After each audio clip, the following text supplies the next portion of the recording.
everyone. So must have collections in Mysore silk saree. Actually mango border ಅಲ್ಲಿ plain saree ಸಕ್ಕದಾಗಿದೆ. Actually ನೋಡಿ ಯಾವ ರೀತಿ ಪಲ್ಲು ಕೊಟ್ಟಿದ್ದಾರೆ, ತುಂಬಾ ಪ್ರಿಟಿ ಆಗಿದೆ. ಮತ್ತೆ ಬ್ಲೌಸ್ ಅಂತೂ ಸೇಮ್ ರನ್ನಿಂಗ್ ಬ್ಲೌಸ್ ಕೊಟ್ಟಿದ್ದಾರೆ. ನಿಮಗೆ ಕಾಂಟ್ರಾಸ್ಟ್ ಯಾವ್ದು ಬೇಕಾದ್ರೂ ಹಾಕೋಬಹುದು. ಬಟ್ ಕ್ವಾಲಿಟಿ ಅಂತೂ ಸೂಪರ್ ಆಗಿದೆ. ಜಸ್ಟ್ 895 ಪ್ಲಸ್ ಶಿಪ್ಪಿಂಗ್ ಗೆ ಕೊಡ್ತಾ ಇದೀವಿ. ಸೊ ಇದೆಲ್ಲಾನು ಸೆಮಿ ಮೈಸೂರ್ ಕ್ರೇಪ್ ಸಿಲ್ಕ್ ತರ ಬರುತ್ತೆ.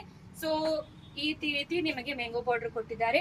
ಕಲರ್ಸ್ ಕೂಡ ನೋಡ್ಕೊಳ್ಳಿ. ಮತ್ತೆ ಯುಗಾದಿ ಸ್ಪೆಷಲ್ ಆಫರ್ ನಡೀತಾ ಇದೆ ನಮ್ಮ ಸ್ಟೋರ್ ಅಲ್ಲಿ. ಡೈರೆಕ್ಟ್ ಆಗಿ ಸ್ಟೋರ್ ಕೂಡ ವಿಸಿಟ್ ಮಾಡಿ ನಿಮ್ ಪ್ರೈಸ್ ನ ಗ್ರಾಪ್ ಮಾಡ್ಕೊಳ್ಳಿ. ಸೊ ಇದರಲ್ಲಿ ಕಲರ್ಸ್ ಯಾವ ಕಲರ್ಸ್ ಇದೆ ಅಂತ ನೋಡಿ. ಒಂದು ಕಲರ್ ತುಂಬಾ ಪ್ರಿಟಿ ಆಗಿದೆ. ಸೇಮ್ ಪ್ಯೂರ್ ಮೈಸೂರ್ ಸಿಲ್ಕ್ ಅಲ್ಲಿ ಯಾವ ಕಲರ್ ಶೇಡ್ ಬರುತ್ತೋ ಕಂಪ್ಲೀಟ್ ಕಲರ್ ಶೇಡ್ಸ್ ಇದರಲ್ಲಿ ಅವೈಲಬಲ್ ಇದೆ. ಪ್ರೈಸ್ ಅಂತೂ 895 ಪ್ಲಸ್ ಶಿಪ್ಪಿಂಗ್. ಎಕ್ಸ್ಕ್ಲೂಸಿವ್ ಕಲೆಕ್ಷನ್ಸ್ ಇದೆಲ್ಲಾನು. ಸೊ ಲಿಮಿಟೆಡ್ ಸ್ಟಾಕ್ಸ್ ಅವೈಲಬಲ್ ಇದೆ. ಸೊ ಬೇಗ ಆರ್ಡರ್ ಪ್ಲೇಸ್ ಮಾಡ್ಕೊಳ್ಳಿ. ಸಿಒಡಿ ಆಪ್ಷನ್ ಯಾವ ಕಾರಣಕ್ಕೂ ಇರೋದಿಲ್ಲ. ಬಟ್ ಸಖತ್ತಾಗಿದೆ, ಮಿಸ್ ಮಾಡಬೇಡಿ. ಜಸ್ಟ್ 895 ಪ್ಲಸ್ ಶಿಪ್ಪಿಂಗ್ 50 ರೂಪೀಸ್ ಆಗುತ್ತೆ. ಸೊ ಬೇಗ ಆರ್ಡರ್ ಪ್ಲೇಸ್ ಮಾಡಿ. Thank you.